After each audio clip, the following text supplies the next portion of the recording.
আমি কিন্তু সব বুঝে গেছি। কি বুঝে গেছিস তুই? মৃদুল তোর সাথে লাইন মারার চেষ্টা করছে। তাই না? আসার পর থেকেই দেখছি জানিস, এক পলক দৃষ্টিতে তোর দিকে তাকিয়েই আছে। আমিও খেয়াল করছি। আমার মনে হয় কি জানিস, মৃদুল তোর সাথে প্রেম করার চেষ্টা করবে। ওর প্রেম কর, আমি বের করছি। একটু চলো তো আমার সাথে। কোথায়? ছাদে।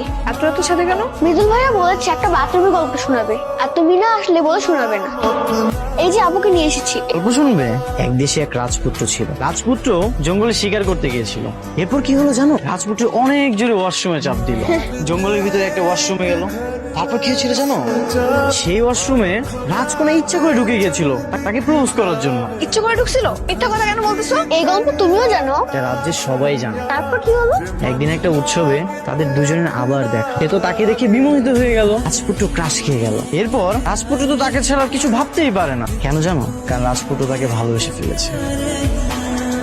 তারপর রাজকন্যার ভাইয়ের মুসলমানই হলো।